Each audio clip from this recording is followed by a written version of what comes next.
This week's special guest, Clint Malarchuk, who survived one of the most terrifying moments in hockey history. And Peterborough's Crippler is fighting for a world title. Joe Tilley Sports, coming up.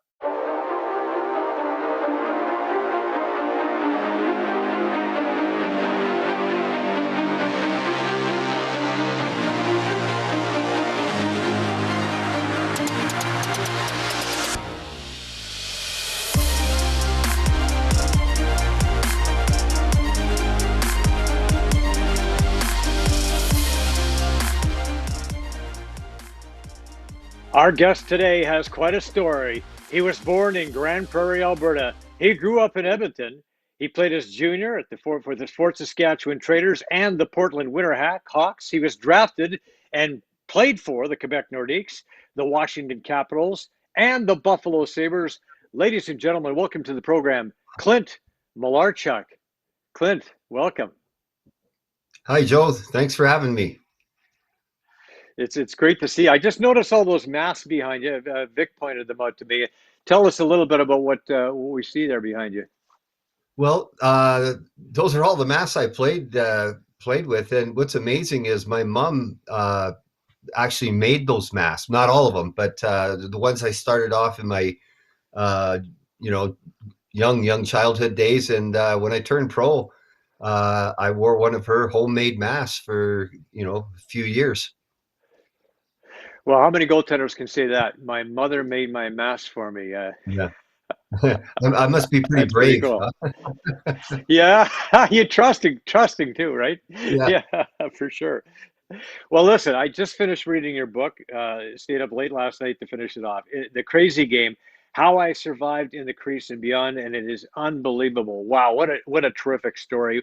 What a terrific book. Highly recommended for anybody who likes hockey, who likes sports, and who likes life, man. And I found out we have a lot in common as we go about reading this book. Um, First of all, I just want to say, tell us what it was like growing up on the ranch in Alberta. Oh, I loved it. That was, kind of my summertime jobs. I probably started, um, quit playing around and started working at around 12 years old, helping out with all the chores. There was dairy cows, so that was early mornings. And it wasn't our ranch, it was a cousin of mine in Grand Prairie that married into this ranch family. So that's kind of how I spent my summers, was at that ranch. And doing the work, but really enjoying the work. It wasn't work to me. It was like, wow, I'm going to be a cowboy. It was a lot of fun. Yeah, yeah, and you certainly were a cowboy. And let's talk about that incident with the bear because I thought that was pretty Well, interesting. for a young guy, yeah, I was shoveling out a granary, and out quite a ways from the headquarters or the home part of the ranch, and yeah, all of a sudden it gets dark, and a big shadow in the doorway. It was a bear, and fortunately, I had the gun with me, and because there were so many bears up there, we always they told me, I was driving this old pickup truck down this kind of sandy road through the pine trees, but a young age, probably started around 12, and it was a stick shift, and so I was enjoying thinking I'm a man at a very young age. And of course, you always took a gun with you. And I was like, wow, really? Okay. But I knew how to shoot. They taught me. And I had to shoot that bear. And we shot a lot of bears up there. It's just went with the territory, and of course, horses are a big part of your life, early and later, and now even still. Of course, horses are a big part of your life. And tell us about your interest in horses, how that started. Well, it probably started there. I loved animals, always did. And I just had that, I want to be a cowboy, at a very young age. And so that was such an ideal place for me to kind of grow up and learn the trade and learn to ride and learn to rope and all those things. And got into a little bit of rodeo at pretty young too. And three brothers were the main guys that ran that ranch, and they were really good to me, but tough on me too, and played a lot of pranks on me. And so I was kind of like their little brother. And but that's kind of where I learned to ride. I had also had an aunt that didn't live too far away from there, and I spent some time there. And she was into showing horses and that, and so that's probably the very beginning of my riding days. Well, and you also hockey. I mean, hockey is a Canadian thing to do. Living on a ranch, riding horses is a thing to do, and playing hockey, of course, being Canadian is a thing to do. And you came by being a goaltender naturally. Your dad was a goaltender, and your brother was a goaltender as well. Your older brother, so that sort of happened kind of organically, I suppose. Well, for sure. You grow up in the wintertime, you're living in the rink. In Grand Prairie, it was an old, as we call them, an old barn. And it was like kind of one of those Quonset built looking buildings. And of course, we played on the outdoor rinks all the time. But I'd tag along to see my dad play. I was just a tyke. My older brother, let's say, him being 7 years older than me, he was more. It was even more so wanting to be like him and them. So I just wanted to be a goalie. But they made me play forward for till I was 9 years old because they wanted me to skate. They said you got to learn to skate, and I was like, no, you don't. I'm going to be in goal. Well, now I know what they're talking about. You have to be a good skater to play goal. Well, okay, so what's it like to face? I mean, in junior you didn't have to face them, but when you got to the pros, you had to face like 100-mile-an-hour slap shots, and with wearing a mask that maybe your mother made for you, I don't know. But with the game on the line, tell us about the anxiety, and you described it as no job in the world of sports is intimidating, exhilarating, and as stress-ridden as that of a hockey goaltender. Goaltending is the most complicated, pressure-packed position in sports. So talk about that a little bit. Well, you think about it in sports. I think that as a goaltender, people know that you can win the game or lose the game more than any other player in the game or on the ice. And so for me, I had to learn to deal with that pressure. Any goaltender does. It's important that you become mentally strong and focused and know how to handle the situations of being in the NHL. And then, of course, you talk about now. Imagine doing that job while suffering high anxiety, depression, and obsessive compulsive disorder. So, your anxiety in the book you talk about it started early. You're missing school, acting out, etc. Which I talked about relating to. I remember when I was in grade 5, they had me on some kind of pills for my anxiety, my inability to sit and listen, and so my mom eventually took me off those pills. But you know, this the anxiety started early, missed school, acted out. Tell us about what it was like growing up with the OCD. Well, I really struggled with anxiety and depression and undiagnosed OCD. I look back now and I go, wow, yeah, very ritualistic. And my father was an abusive alcoholic with that progressive disease of alcoholism, and or it just got worse and worse. And I don't know if my anxiety was because of that my dad being the way he was at times, and he was a great guy. It was just when he drank that he became the monster. But yeah, I can remember going to the, from the rink, outdoor rink, late at night. It was dark, and you're going home, and you didn't know what you're going home to. And I did this all in retrospect, thinking, wow, I sure spent a lot of hours at the rink. They had to chase me home, turn the lights out, and it was because I loved being on the ice. I loved being uh, on those outdoor rinks all hours. But I look back now and was part of it because I did not want to go home. So was I struggling with mental illness at that young age, or was I just a product of a crazy environment at home with my father? And but yeah, I was hospitalized. Back then, they didn't know uh, a whole lot about what they do now with mental illness. And I was hospitalized for severe anxiety at about, I don't know how old I was for sure, around 10 or 12. I think I was around 12. And I remember talking to Kelly Rudy way later in life. And he goes, yeah, I remember that. And we were told that you were dealing with ulcers. How does a kid 12 years old get ulcers? I don't know. But I remember they released me, and just told my mom, you got a real anxious kid there. Sorry. And that was that. After 2 months in the hospital. So not a lot was done. I was never diagnosed back then with OCD. And yeah, I learned to deal with anxiety, and I had to learn to deal with anxiety and stress of being a goaltender in the NHL. And but also I was dealing with the anxiety of being anxiety ridden and depressive. Well, and you talk about the anxiety and depression and what you were going through, and it's almost like it is. It's miraculous that you were able to accomplish what you did, going through what you went through. Um, yeah, I guess for me it was more like I just chose that the alcohol route at a very young age and went that route for a long period of time, and then when I was able to focus on something else, like my case was it was boxing, I was able to change, and that became kind of my savior, like my reason for being. And I worked hard at that, and it became had some success at it as a result of that. And I know that you worked hard, and that's I felt the same way. I had to work harder. I had to work harder. I just was going to work harder than anybody else. I was going to work harder than anybody else, and that's what you did. And tell us about that workout regime, and how hard you worked to get to where you needed to go. Well, that all started at a very young age, that work ethic. And I, again, undiagnosed, the OCD, did a lot of things in repetition, whether it was working out or chores or whatever I might be doing. And so that work, I used that, I guess, OCD to get me to the NHL. Of course, I didn't know that I had OCD.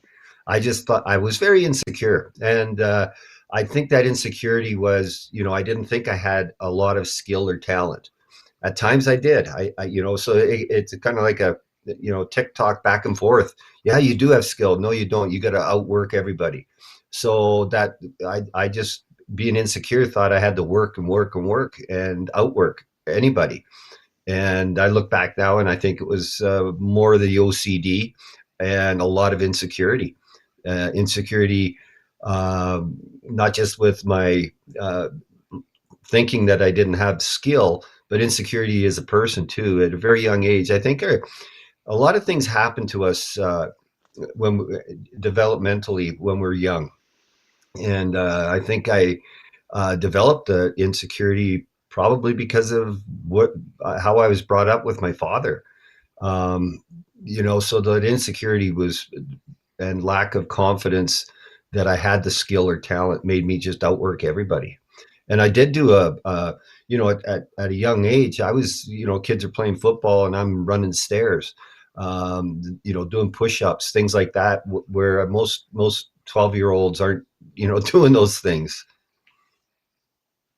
Right. So, and when you grow up in a home where drinking is involved, and it does kind of tend to throw things into a little bit of state of confusion, and it's difficult. It's difficult to handle that. But in addition to the OCD, the mental illness, which back then nobody knew how to diagnose properly, and of course the stigma surrounding it is like you don't want to let anybody know that you have mental illness. Like that's the worst thing, and the shame around that. In addition to that, you also had osteomyelitis when you were 17 years old, which here's another similarity. When my dad was 9 years old, he developed osteomyelitis. He had a part of his arm removed, his shin, most of his shin removed, and that was a life-altering event. Fortunately for you, you were able to get through that disease. But tell us about going through that scenario. I guess when you're going to high school at JP, Jasper Place. I went to Rosh and Vic. But anyway, tell us about that. Well, I was 17. I was playing for the Fort Saskatchewan Traders in the Alberta Junior Hockey League. And during the season, my knee would start to lock up when I go down and, kind of in the butterfly on the ice. And, I'd have to kick to unlock it. And I guess what was going on was my cartilage was torn, and it was every time I'd, kick, it would tear a little more and get worse. So I made it through the season. And right after the last day of school, I had a surgery to repair that. And I got that's where I got staph infection from the surgery in the hospital. Hmm. And of course, with staph, you go on antibiotics and everything, but nothing was killing the staph infection.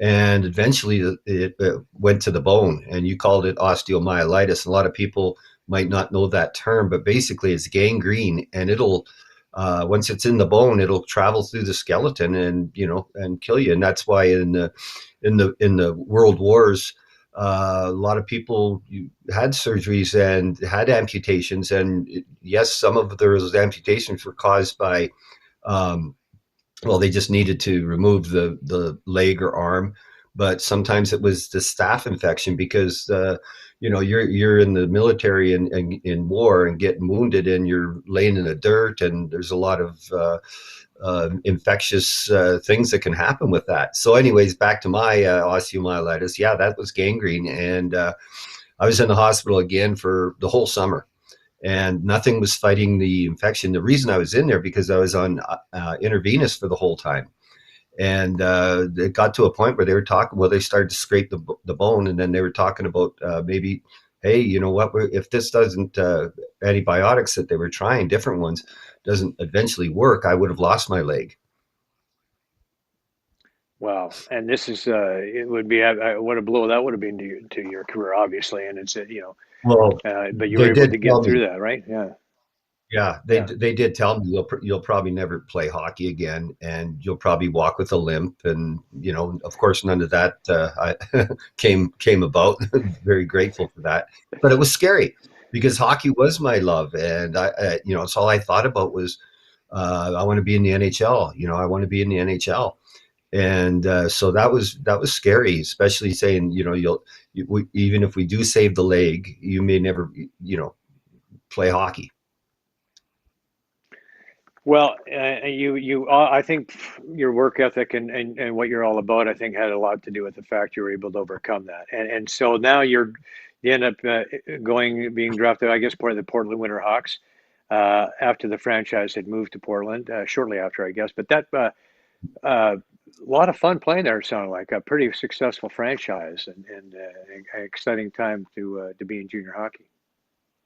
I think that they were the first team to, out of the Canadian leagues, the OHL Quebec League and the Western League. I think they were the first team to move to the United States, and they were very, very successful. I mean, I think they moved there in '76 from Edmonton. They were the Oil Kings, and Hmm. I ended up playing there. I think it was '78, and yeah, we would have big crowds, 8,000, 10,000, 12,000. And, for junior back then, that was big crowds. The city and the media treated us like we were pros. A lot of TV cameras, interviews back then, in junior hockey, that wasn't going on, but it was in Portland. So I think it was a lot of guys ended up moving on to the NHL or at least getting drafted from Portland. And I think it was a great development there because you were actually treated more like a professional than a junior hockey player, and it prepared you more for the NHL, the media, handling the media, things like that. So it was a good experience. It was very well run. Now, and then you get drafted from the Portland Winterhawks, second crack at it, because first year you were draft eligible, you didn't get drafted, but the Nordics drafted you and sent you down to Fredericton. And back then, not a particularly great team in Fredericton, but you had an interesting coach who was pretty turned out to be pretty good one, in Jacques Demare. Yeah, Jacques was great. He was kind of like a father figure. You're of course I moved away from home to play junior hockey, but it's a little different when you turn pro. And now I'm on the other end of the country, in the Maritimes, and the Maritimes were great. Those people are just fantastic. They're very down to earth. They remind me a lot of the Alberta types ranching community. Very down to earth, hardworking.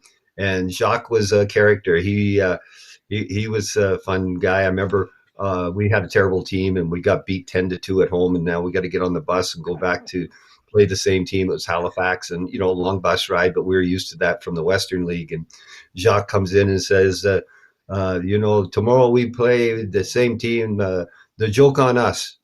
tonight we lose, but tomorrow the joke on us. It's broken English, and he kind of screwed up that whole. And so we were kind of laughing. Yeah, yeah, Jacques, the joke will be on us. We're pretty bad. Well, yeah, and you struck up a friendship with some interesting characters. One of them, of course, being Dale Hunter, and you guys had some pretty fun times back then. One of the incidents that stuck out for me was the your unknown comic bit. Talk a little bit about that. Oh boy, that was back. The Gong Show was big in the 80s. And, yeah, the unknown comic. I think his name was Chuck Barris, and that Gong Show. That was a hilarious show most of the time. And oh yeah, we. I think yeah, I think I know what story you're leaning towards. This was in Fredericton, and at the end of the arena, they kind of had a lounge, behind glass up high, and it was kind of we had a team party, and it was kind of boring. It was just the wives and girlfriends, and not much action going on. So I went down to the locker room and put a bag over my head, and cut some eye holes, and a big smile on it, and had just put my skates on. Had nothing on but a jock strap, and there was a pickup game, beer league going on out there. And jumped out and stole her puck and was skating around with just my jock strap and a bag over my head.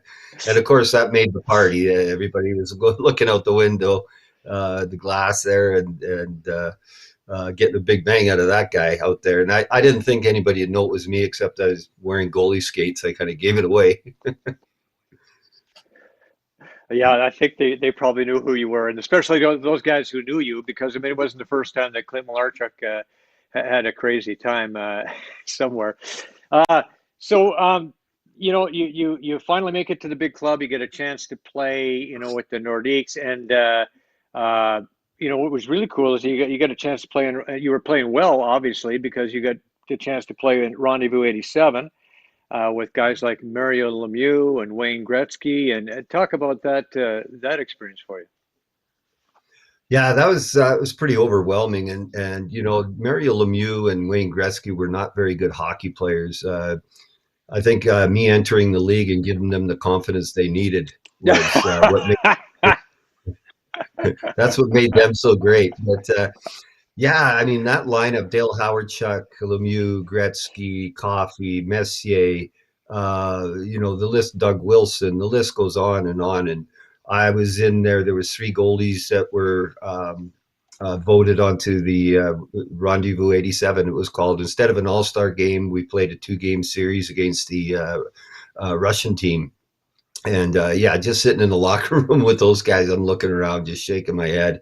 I felt like I should go ask them for an autograph. No question. Well, you got to play with those guys, against those guys. You know, who is the scariest player that you ever played against in terms of shot, the ability to set up a goal? Well, playing out east, I played against Lemieux more than I did Gretzky. So it was a little different. So Lemieux was crazy scary because he had that long reach and he'd get these breakaways, and with that long reach, he could DQ, but he could also just put a bar down, and so that was scary. And I think Gretzky too. Well, I it was funny because back in those days in the Oilers, the powerhouse they were, and I'm playing in Edmonton. I'm back in my home province, and back in those days playing the Oilers, you were just hoping you could finish the game as a goaltender, not get pulled because they were so dynamic, and that was very intimidating going into the Northlands Coliseum in Edmonton and playing that great Oilers dynasty back then. But yeah, there was a lot of great players. Mike Bossy playing out again. I'm in the Eastern Conference, and Mike Bossy and the Islanders and their dynasty, which was right before the Oilers. Yeah, they could pound you. In fact, my first NHL game I was with Quebec. I played in Buffalo, and I got second star. So I was just like, wow, I can play in the NHL. And of course, you can imagine the nerves playing your first NHL game. So I got through that, and so they started me the next game in Long Island against the Islanders, and we lost the game 10-7, and I got the start, and Uh, the only consolating feelings for me was, I led in 10, but Billy Smith led in 7, and that was not Right. that was the 80s.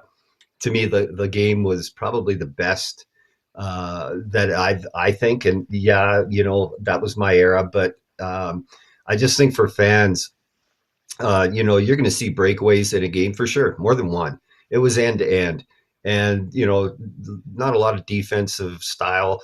It was end to end, and a lot of goals. You're going to see a game 6-5. Was a regular type score, not 2-1, more 4-5-4, 6-5, and you're probably going to see 3 fights. And so for the fans, I just think it was a.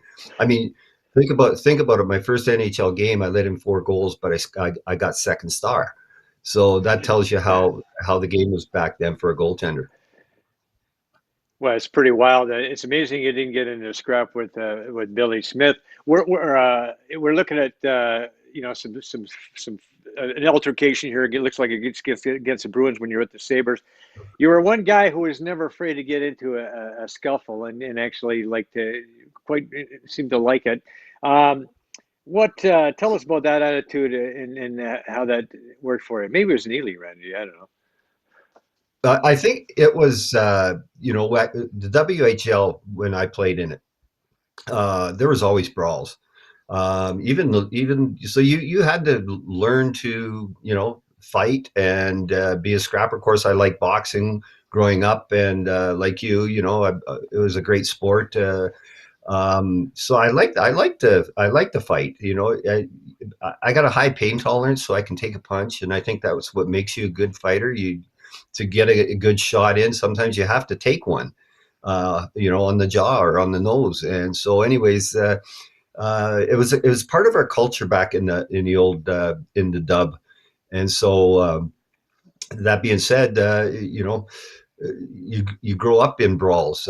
They don't intimidate you, and you learn to defend yourself even as a goaltender. And I always told my players, if I'm in a fight, don't jump in like rescue the goaltender attitude. You don't screw with our goaltender. I said no.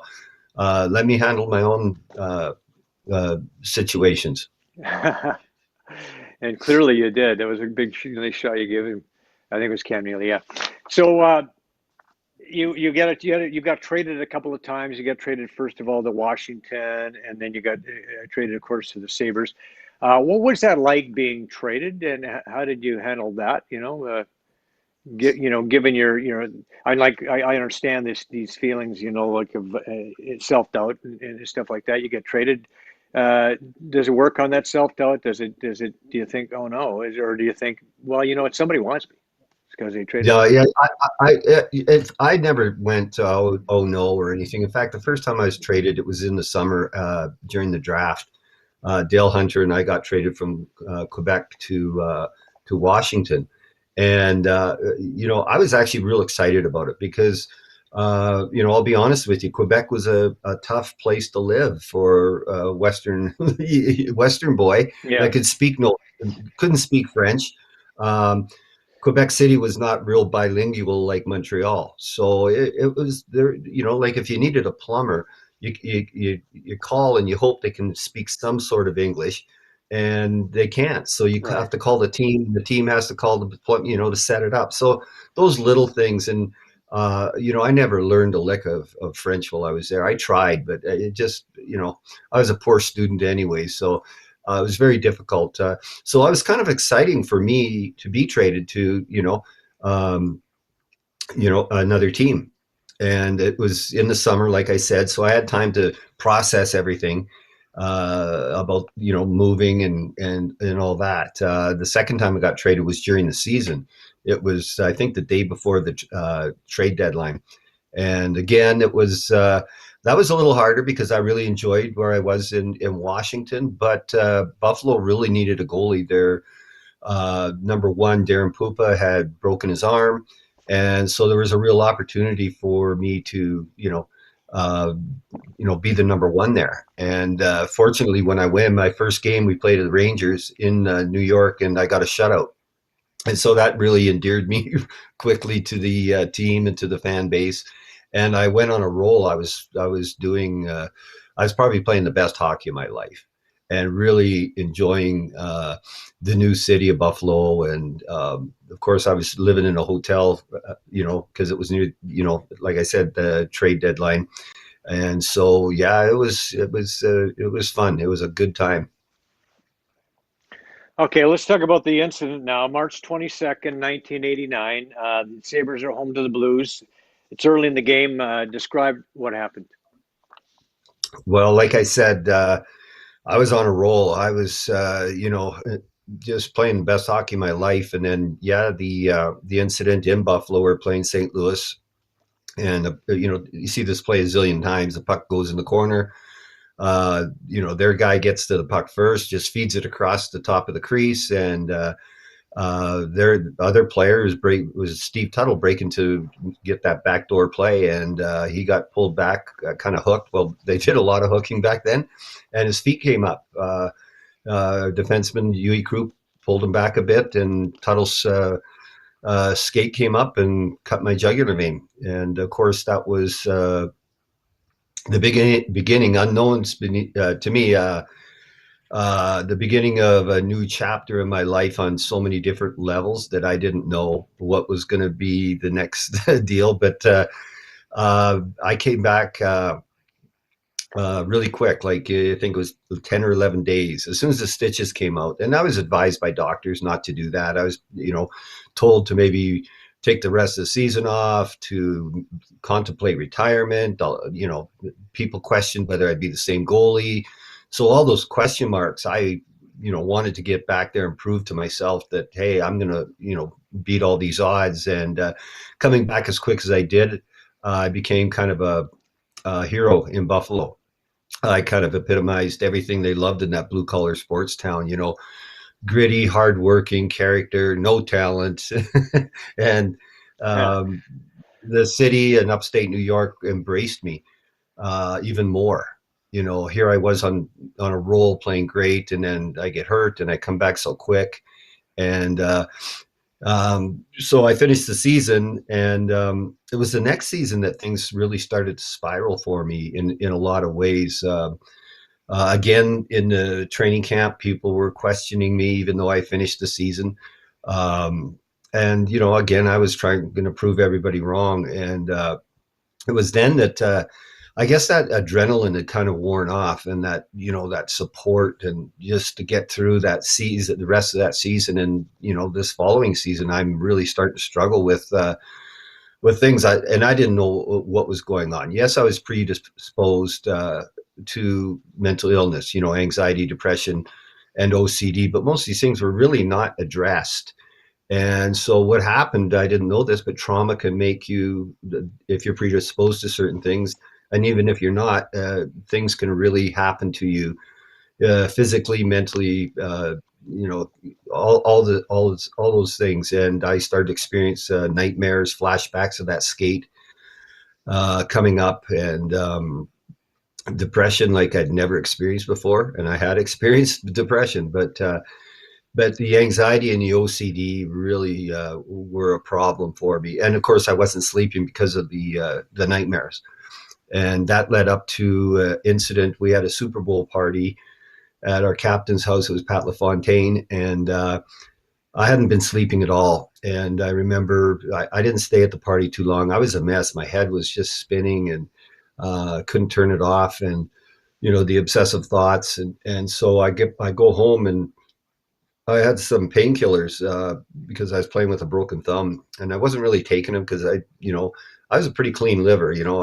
I drank, but not really to excess. Pick your spots, sort of, with the guys, um, and I certainly didn't take drugs or anything, and I tried not to even take these painkillers. But I read on the bottle, "Do not drink with alcohol. Will make you drowsy." I went, "Damn." Damn straight. So Hmm. I had a few extra painkillers, not like a bottle of them or anything like that, and drained a bottle of scotch because I was desperate to sleep. And plus, I was not thinking real clear because of the sleep deprivation I was going through. And that's where my heart stopped. And I wake up in the hospital, and of course, they think it could be a possible suicide attempt. They don't know. And so I had to talk to a psychiatrist. And that's the first time I told anybody because again, I was doing this all in silence and darkness and by myself because of the stigma surrounding maybe I am crazy, uh, maybe I am mentally ill. Um, and that's I told him everything, and that's the first time in my life I was diagnosed with obsessive compulsive disorder, um, severe anxiety, and I was having wicked panic attacks, heart racing. So all these things for the first time were really addressed. Well, I just want to go back to the incident for a second because I mean, you talk about it, it was on the new. I was working that night. I remember it was like my lead story was like it was on everywhere. It was on CNN. It was everywhere. Everybody was talking about the incident. We actually had Rick Vive on the show a few months back, and this is how Rick described it. Vic, if you can roll that Blood is everywhere, and I here. mean there is a circle like much bigger than a manhole cover that is probably a half an inch or so thick, and he's taken by our trainer Jim Tilley, who probably saved his life by not waiting for a stretcher or anything, and they got him to the hospital, and of course he was okay, but after that we're sitting in the dressing room for about an hour not knowing what the heck's going on. Is our goalie, our teammate, is he alive? Is he okay? Is he, what's happening? And we had to sit there for, an hour, maybe even close to an hour and a half to finally hear that he's okay and he's gonna be okay. That was the toughest part of all of it. So that when you think about that, like, and you talk about, I see OCD before this. Now after this, PTSD, of course, undiagnosed, and because of mental health, mental wellness, um, uh, technology, and understanding at the time. But looking back, you got a chance to realize just how this affected you. So now you got the OCD, you had the PTSD on top of that, and then some really crazy stuff starts happening to you. And I remember I can relate to the business about taking the sleeping pills with the drinking and not being able to feel. There was a time in my life when I wanted to drink myself into oblivion and stay there because I couldn't Yeah. handle the thinking when I wasn't sober, or when I was sober. Sorry, when I wasn't drunk. It sounds like that's kind of where you were at with this, and how much of an effect did having it improperly diagnosed, wrong medications? Tell us what happened after that. Yeah, I get diagnosed, and then it was about a 2.5 years of different doctors, different medications, different specialists, different therapies, and nothing was working. And that's when I started to self-medicate more and more, I think, with the alcohol. And you described it perfect. You'd rather be in that oblivion or that numbness of the mind and body than living with what you're going through. And yeah, I was never even diagnosed with trauma of any kind or PTSD. And when the incident happened, I prepared to die. I thought I was going to die. I had a trainer call my mom and tell her I love her. All these, so it was never addressed. And that to me is just, of course, it was a long time ago, but to me, that is just, when Richard Zednick had the same injury, I don't know, 10 years ago or whatever it was, I had heard that he had counseling, his family, the team, the players, teammates, coaches, anybody that was directly involved with the incident was taken care of if they needed help. And that's kind of where we need to be today. But yeah, I started to self medicate because nothing was working. So I started to drink. And of course, I drink 2 beers, get that feeling, get the anxiety calm. But then 2 beers would turns in, as you know, Joe. Then it takes more beer, it takes 4 beer, and then it's 8 beer, and then it's 12 beer. I was drinking later in life. Right before my suicide attempt, I was drinking 25, 30 beers a day just to get through a day. And of course, that I'm Canadian, and that's American beer. So what is that? It's only 8 beers a day. But yeah, Right. that's and people, I don't know what a percentage, but I'd say very, very high. percentage of people that struggle with mental illness or emotional distress. It's not always mental illness, but emotional distress, self-medicate. And then you end up having two problems. Like, I become an alcoholic with mental illness, great. Hmm. Right, right. That's kind of a no-win situation. You talk about a lot about in the book about Joni, your fourth wife. I mean, the fact you got fourth wife, that might indicate there was some kind of problem along the line. But just saying, and I mean, Just I Joe, can Joe, relate to that as well. competitor. What's that? That just means I'm a Sorry. competitor. I want to get it right. Yeah, that's what it means, right? But what we are blessed to end up with women who are just what we need and are we get what we need that way, and it's amazing because I have a wife who's being incredibly supportive as well. And you talk about Joni and what she went through with you, and then of course you talk about your Jack Torrance impersonation from The Shining.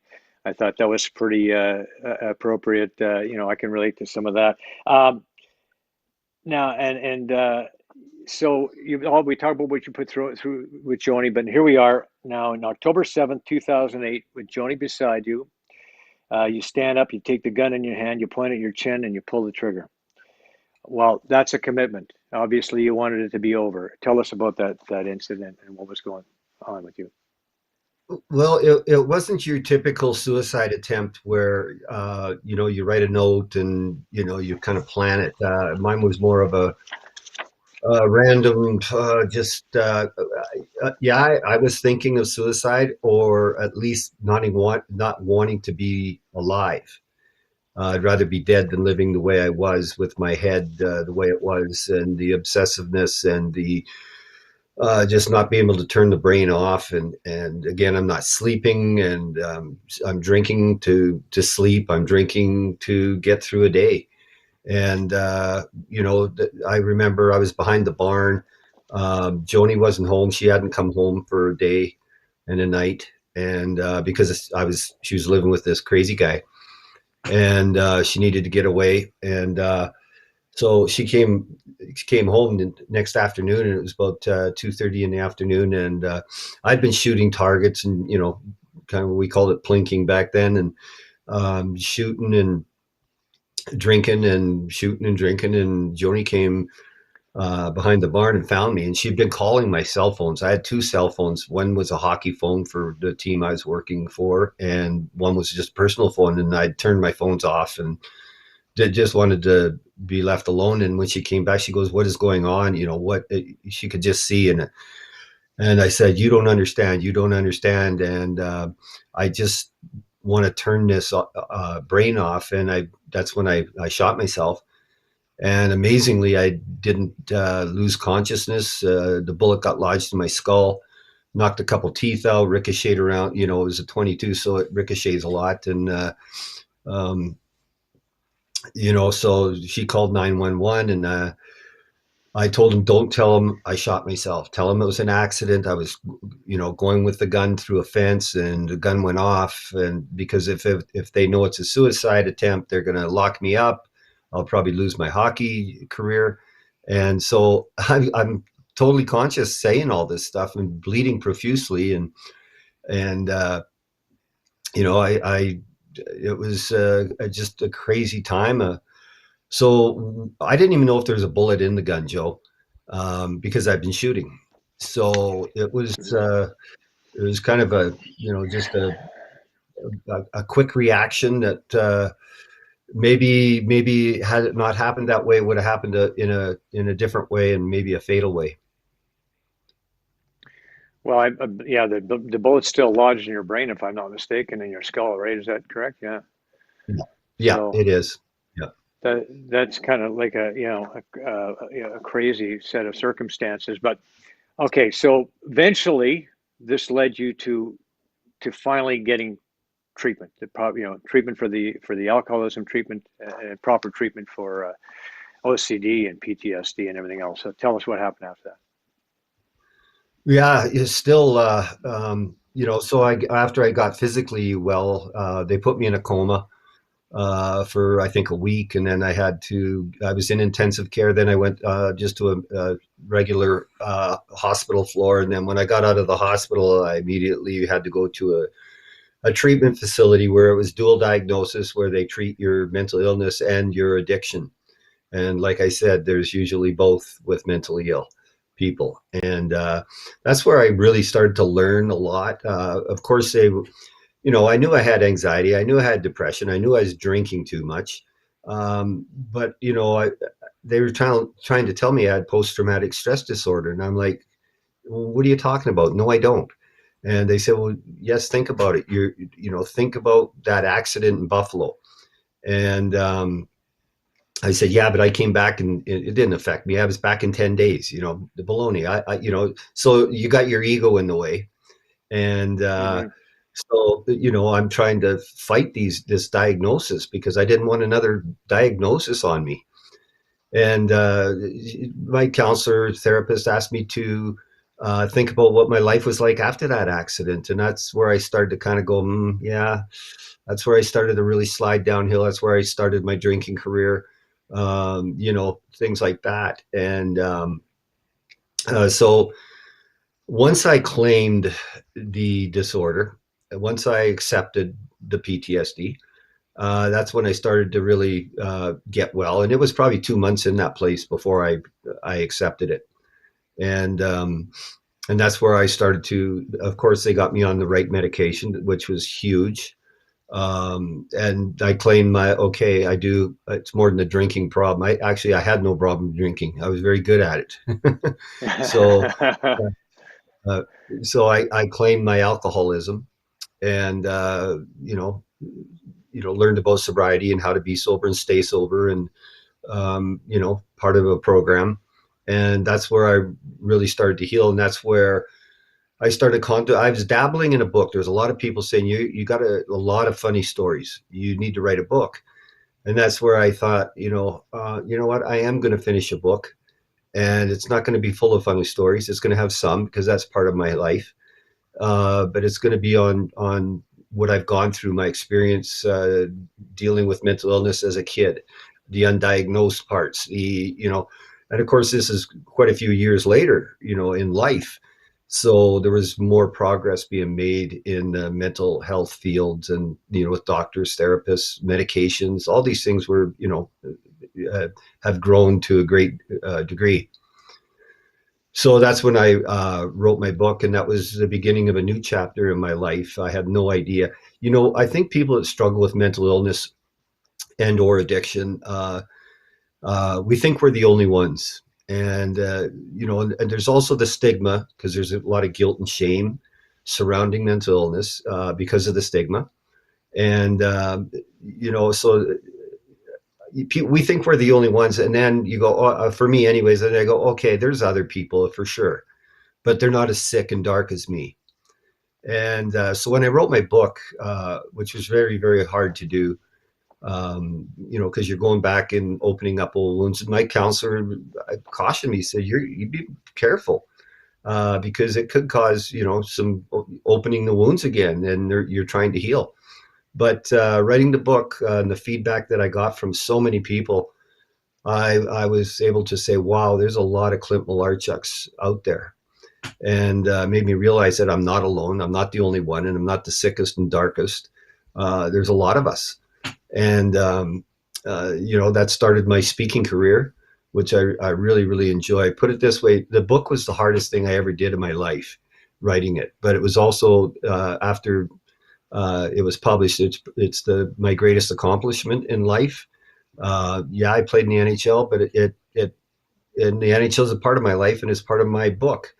But the book was very difficult to write, but it was my greatest accomplishment and gave me the most satisfaction once it was out on the shelves. There it is, the crazy game. And you give Joni an awful lot of credit for her, my God, her stick to itiveness, right? And her hanging in there and helping and helping. And like, where would you be without her? Obviously, like, But it's tremendous. It's a great book. And is there one message that you have for somebody who might be kind of listening and watching the show and struggling with depression or alcoholism or Yeah, OCD or PTSD? yeah. My biggest message, and I think I kind of stated it there. It was kind of like for me to realize that you're not alone, and you're not the only one, and that especially nowadays there's a lot of great help out there, and I just encourage people to understand that they're not alone and get help.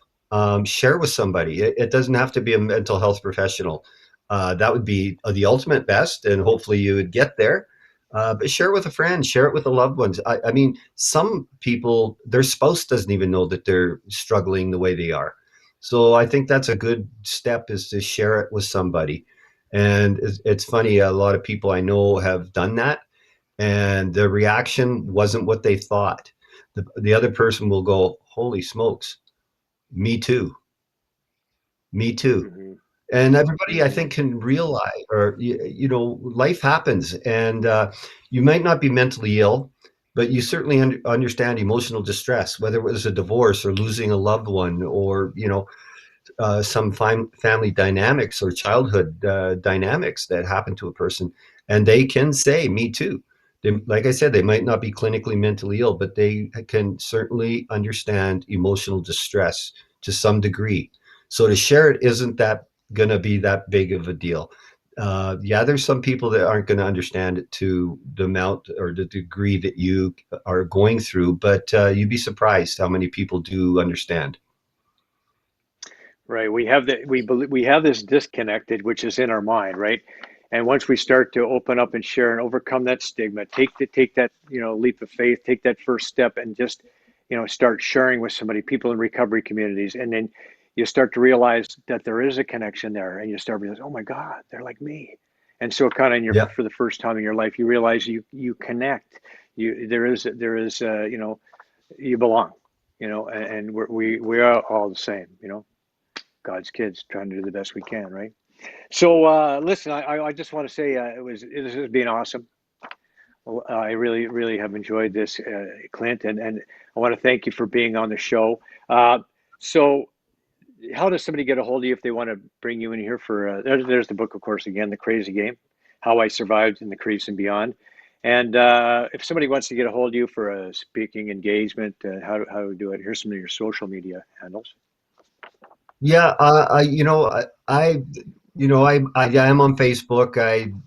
You know what? I'm not a technical guy. I read Twitter. I seldom tweet because it's hard for me. A lot of times I'll get my wife to do that stuff, but I do read my Yeah, emails. yeah. I do read my Facebook, and all that. And so yeah, I'm on Facebook, Clint Malarchuk. I think it's Clint_Malarchuk.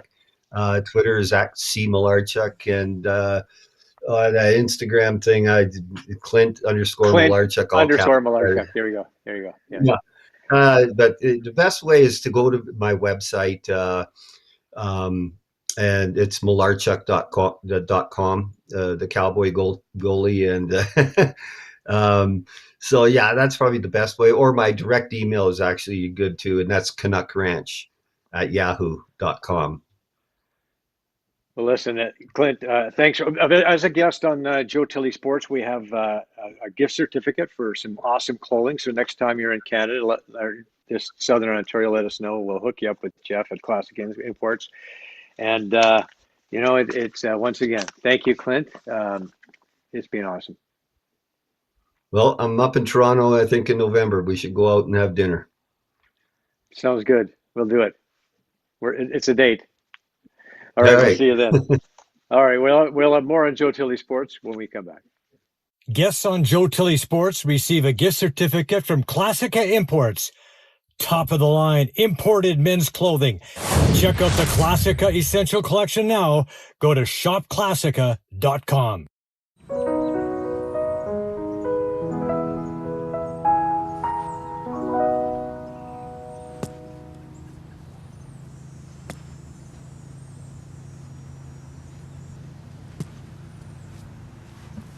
Excuse me. Yeah, let me introduce you to Steve. Having the round of his life, finally gonna pick up some skins, then he gets here, and now this. Try entering and exiting the bunker on the same low side, and then just a couple of swipes with this to clean things up, and everything will be hunky-dory. Addiction Rehab Toronto, Toronto's #1 alcohol and drug treatment center, saving lives, reuniting families. The only treatment center in the province to offer medical detox, treatment, sober living, and lifetime aftercare all in one place. Our unique and specialized programs are designed to equip our clients with the tools to successfully lead a life of dignity, respect, and purpose. Let us help save your life or your loved one's life. Call today for more information or to facilitate an intervention. 1-855-787-2424 or visit addictionrehabtoronto.ca. Joe Tilley Sports is brought to you by COSA, Central Ontario Standardbred Association, providing a united voice for harness horse people racing at Ontario tracks. Check out your benefits today at COSAonline.com and check out COSA TV on Facebook and YouTube for all the latest harness news and live action updates. Live racing year-round. Go to hpibet.com for all your wagering options. Become a member today, and your first bet is free. That's hpibet.com.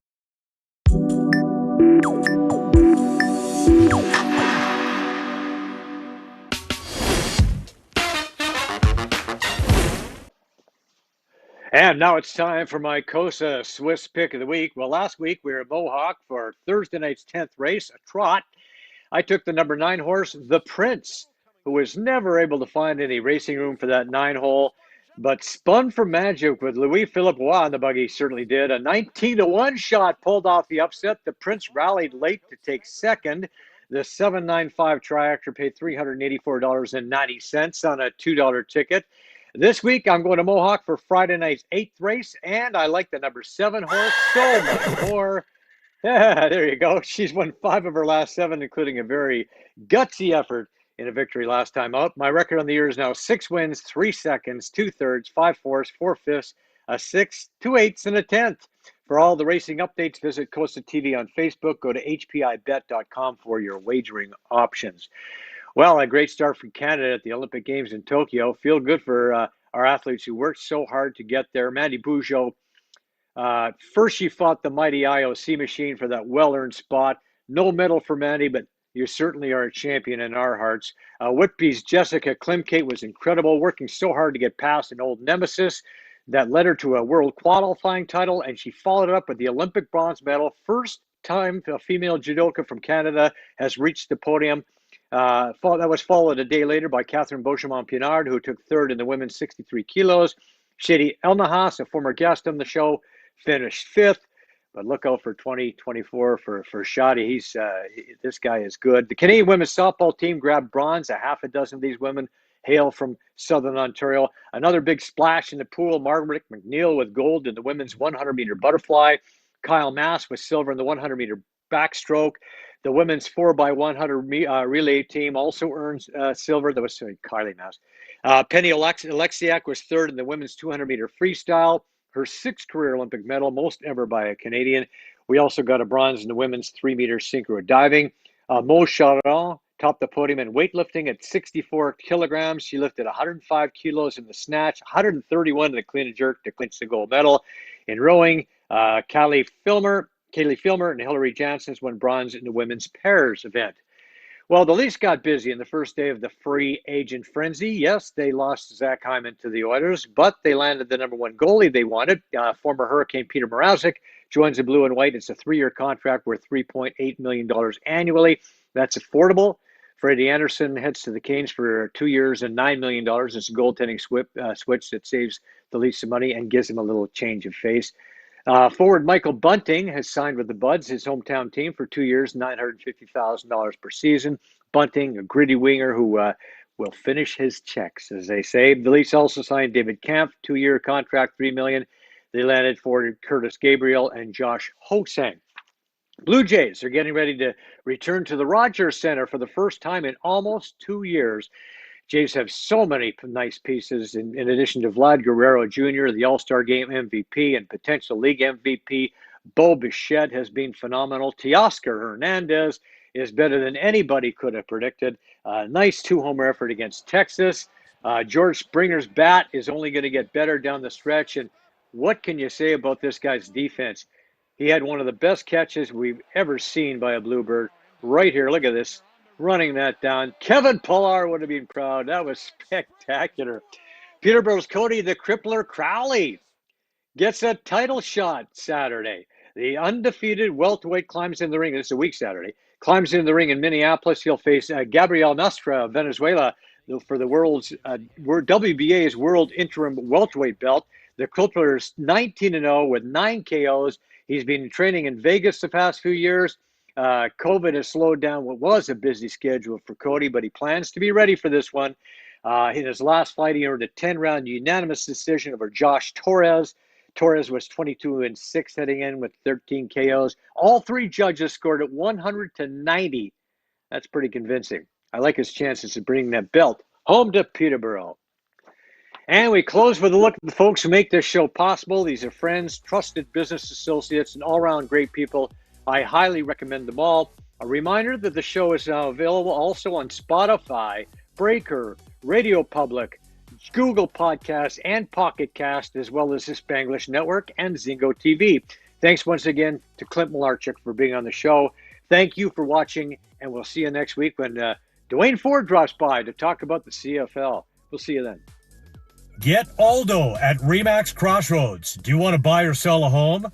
Could 31 years of real estate experience help you? Why not speak to an amazing team that loves to overpromise and overdeliver?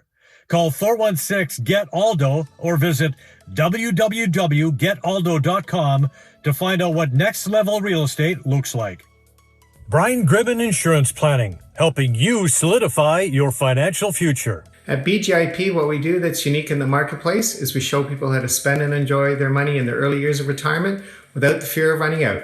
Also, we're able to do this without you having to change financial advisors. Please look us up at bgip.ca today, and let's book a 30-minute phone call to see how we can bring value to you and your family in your planning. Call Brian today for all your retirement needs. We did. 905-686-5678. Brought to you by MNP, a leading Canadian national accounting, tax, and business consulting firm. MNP proudly serves and responds to the needs of our clients in the private, public, and non-for-profit sectors. Through partner-led engagements, MNP provides a collaborative, cost-effective approach to doing business and personalized strategies to help people and organizations succeed across the country and around the world. With local offices in Oshawa, Toronto, Mississauga, Burlington, and more, our team is here to support you. Visit mnp.ca to learn more. Conquers all.